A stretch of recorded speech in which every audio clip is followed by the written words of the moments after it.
ये रिकॉर्डिंग सुनो कहानी मेरी ज़ुबानी के लिए की जा रही है। ये जानवर कहानियाँ के सिलसिले की चौथी कहानी है और मैं हूँ किस्सा गो इरम आमिर। किताब मुनमुन से चुनी गई इस कहानी का उन्वान है घर आया मेहमान और इसे तहरीर किया है रियाजुर रहमान ने। हमारा टेलीविज़न का एरियल बरसों से ऊपर छत पर तन्हा खड़ा है। हमने कभी उसकी तरफ आंख उठाकर भी नहीं देखा, लेकिन एक रोज जो नजर पड़ी तो देखा कि एक सफेद कबूतर एरियल पर बैठा हवा के झोंकों के साथ झूल रहा है। मैंने जोर जोर से हाथ हिलाया, रुमाल दिखाया, तौलिया तक लहराया, मगर वो वहीं जमा बैठा रहा। जब मैं शाम को नमाज पढ़कर लौटा तो देखा कि कबूतर साहब एरियल से उतरकर छत की मुंडेर पर बैठ गए हैं। मैं अपने काम में मसरूफ हो गया। रात को दोबारा नजर ऊपर गई तो देखा कि वो ना सिर्फ वहीं बैठा है बल्कि नीचे दालान में उतरने के लिए पर तोल रहा है। रात में अपना होमवर्क ख़त्म करके सो गया। सुबह जो उठा तो बड़े इश्तियाक से बाहर लपका। सोचा कि शायद कबूतर अभी तक मुंडेर पर बैठा हो। देखा तो वह आंगन में उतर चुका था और एक कोने में तबका बैठा था। रात में छोटी बहन को सारा किस्सा सुना चुका था।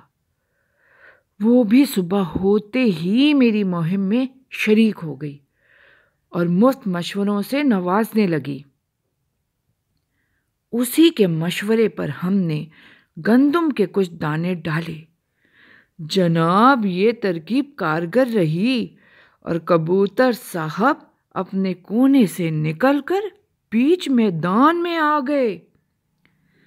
दाने डालते डालते हम उसे बरामदे के अंदर ले आए। वो दाने चुगता जाता था और बार बार हमारी तरफ देखता जाता था। हमारा ख्याल था कि ये दाना दूना चुगकर चलता बनेगा, मगर वक्त गुजरता गया और कबूतर दावतों पे दावतें उड़ाने लगा। मेरी छोटी बहन ने एक मुफ्त मशवरा दिया, भाई इसे हाथ में उठा कर देखो। लीजिए साहब, कबूतर तो हमारी गोद में ही बैठ गया और आंखें मूंद लीं। तीसरे चौथे दिन एक नया तमाशा हुआ। देखा कि फर्श पर एक अंडा पड़ा है। सारे घर ने अंडे का मुआयना किया और इत्तेफाक राय से तय पाया कि ये किसी मुर्गी वुर्गी का अंडा नहीं बल्कि वो जो घर में अब तक कबूतर साहब कहलाए जाते थे वो असल में बी कबूतरी थी।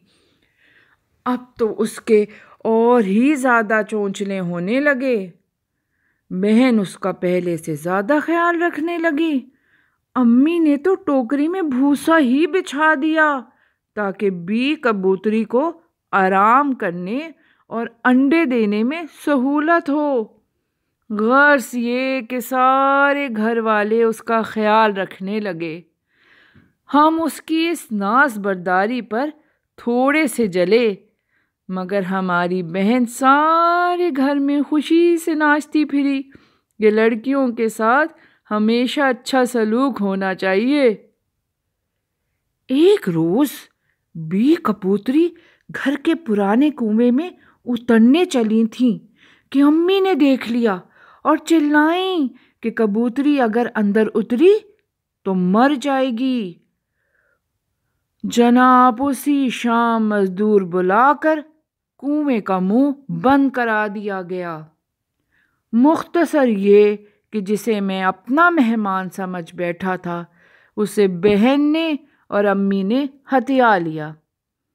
मगर एक राज की बात बताऊं, जिस वक्त ये सब मसरूफ़ होते हैं वो अब भी उसी तरह आती है और मेरी गोद में बैठकर आंखें मूंद लेती है।